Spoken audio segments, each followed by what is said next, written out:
श्री शिव महापुराण विद्येश्वर संहिता अथ षष्ठोध्याय। ब्रह्मा और विष्णु के भयंकर युद्ध को देखकर देवताओं का कैलाश शिखर पर गमन।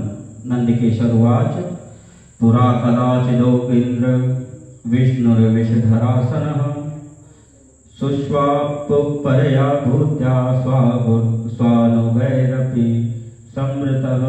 नंदिकेश्वर बोले, हे योगेंद्र, प्राचीन काल में किसी समय शेषशायी भगवान विष्णु अपनी पराशक्ति लक्ष्मी जी तथा अन्य पार्षदों से घिरे हुए शयन कर रहे थे।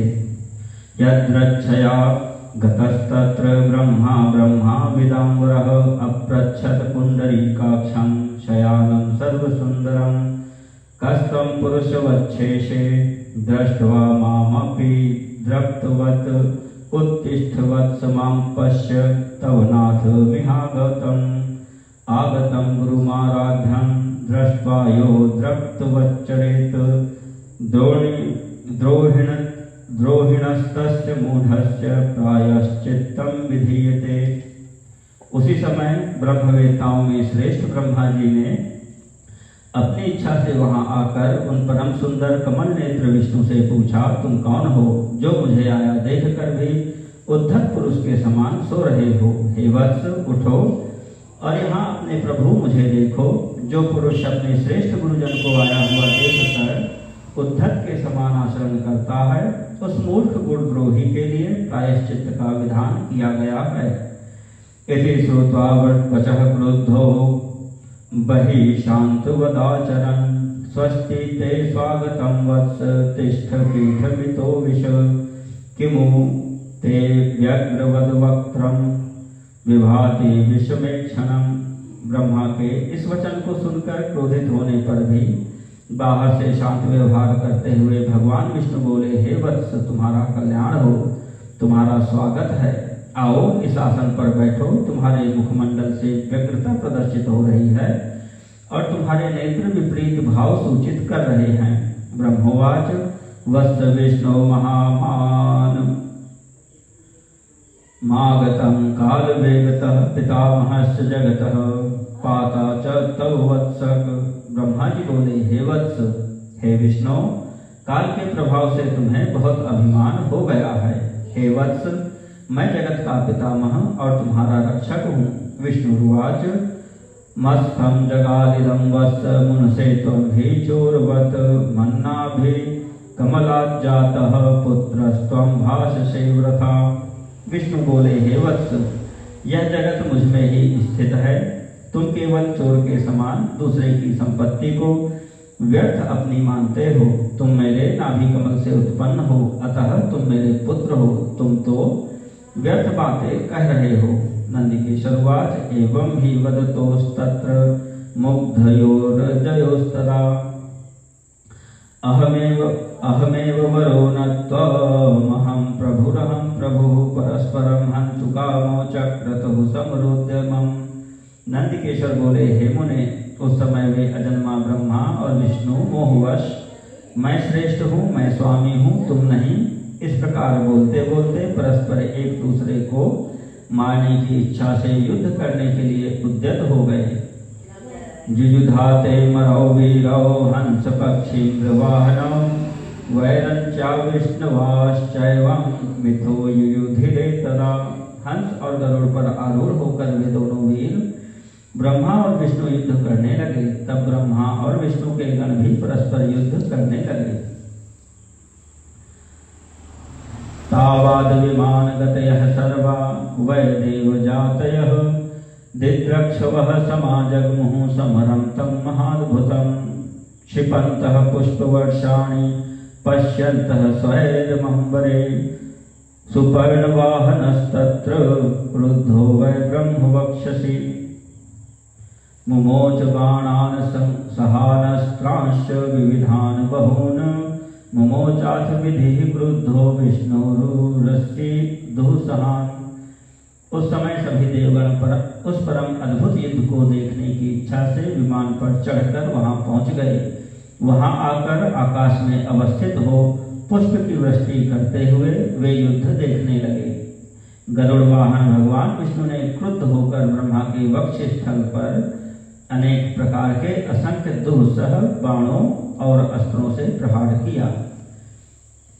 बाणान नलसंकाशानस्त्रांश्च बहुशस्तदा तदाश्चर्यमिति स्पष्टं तयोः समरगोचरम्। समीक्ष्य दैवतगणाः शंश्रुभ्रशमाकुलाः ततो विष्णुः सुसंक्रुद्धः स्वसंव्यसनकर्षितः। तब विधाता भी क्रुद्ध होकर विष्णु के हृदय पर अग्नि के समान बाण और अनेक प्रकार के अस्त्रों को छोड़ने लगे। उस समय देवगण उन दोनों का वह अद्भुत युद्ध देखकर अतिशय व्याकुल हो गए और ब्रह्मा तथा विष्णु की प्रशंसा करने लगे।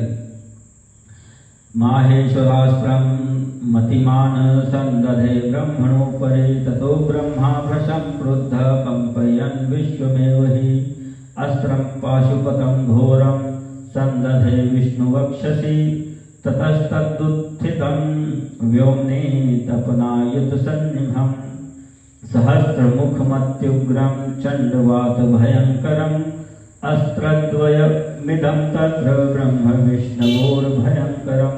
तत्पश्चात युद्ध में तत्पर महाज्ञानी विष्णु ने अतिशय क्रोध के साथ शांत हो दीर्घ निश्वास लेते हुए ब्रह्मा को लक्ष्य कर भयंकर माहेश्वर अस्त्र का संधान किया।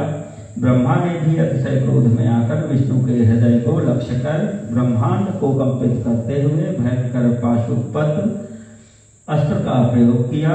ब्रह्मा और विष्णु के सूर्य के समान हजारों मुख वाले अत्यंत उग्र तथा प्रचंड आंधी के समान भयंकर दोनों अस्त्र आकाश में प्रकट हो गए।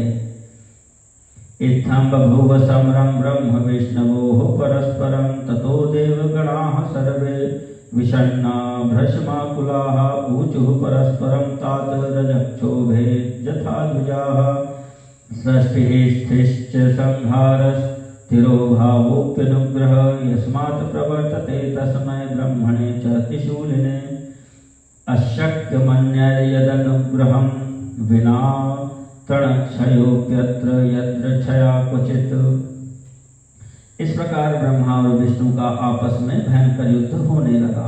हे तात, उस युद्ध को देखकर सभी देवगण राज विप्लव के समय ब्राह्मणों के समान अतिशय दुखी और व्याकुल होकर परस्पर कहने लगे, जिसके द्वारा सृष्टि स्थिति प्रलय तिरोभाव तथा अनुग्रह होता है और जिसकी कृपा के बिना इस भूमंडल पर अपनी इच्छा से एक तृण का भी विनाश करने में कोई भी समर्थ नहीं है, उन त्रिशूलधारी ब्रह्म स्वरूप महेश्वर को नमस्कार है।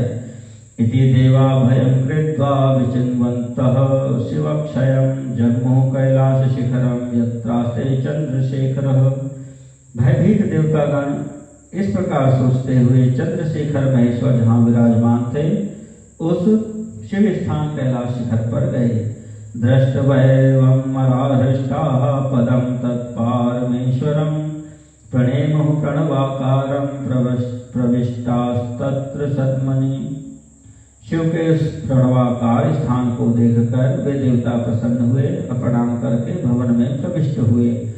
तेपि तत्र सभा मध्ये मंडपे मणिविष्टरे विराजमानमुमया ददृशेर देव पुंगवम् सव्योत्तरे तर्पदं तदर्पितकराम्बुजं स्वगणैः सर्वतो जुष्टं सर्वलक्षणलक्षितं विद्यमानं विशेषज्ञैः स्त्रीजनैस्तीव्रभावनैः शंस्यमानं सदा वेदैरनुगृह्णन्तमीश्वरम् दृष्टवैवमीशं मराः सन्तोषसलिलेक्षणाः दंडवत धूर्तो वस्त नमश्चक्रुर्महागणाः। उन्होंने वहां सभा के मध्य में स्थित मंडप में देवी पार्वती के साथ रत्नमय आसन पर विराजमान देवश्रेष्ठ शंकर का दर्शन किया। वे वाम चरण के ऊपर दक्षिण चरण और उसके ऊपर वाम कर कमल रखे हुए थे। समस्त शुभ लक्षणों से संपन्न थे और चारों ओर शिवगण उनकी सेवा में तत्पर थे। शिव के प्रति उत्तम भक्ति वाली कुशल रमणियां उन पर चवड़ डुला रही थी। वे निरंतर उनकी स्तुति कर रहे थे और वे अनुग्रह की दृष्टि से सबको देख रहे थे। हे वत्स, उन महेश्वर शिव को देखकर आनंदाश्रु से परिपूर्ण नेत्रों वाले देवताओं ने दूर से ही उन्हें दंडवत प्रणाम किया। तान वेक्षपतिर्देवां समीपे चाहवयद गणयम् अससंहलादयन् देवान् देवो देवशिखामणिः अवोचदथ गंभीरं वचनं मधुमंगलम्। भगवान शंकर ने उन दोनों को देखकर अपने गणों से उन्हें समीप बुलवाया और देव शिरोमणि महादेव उन देवताओं को आनंदित करते हुए अर्थ गंभीर मंगलमय तथा मधुर वचन कहने लगे। इति श्री शिव महापुराणे प्रथमायां विद्येश्वर संहितायां देवानां कैलाश यात्रा वर्णनं नाम षष्ठोऽध्यायः।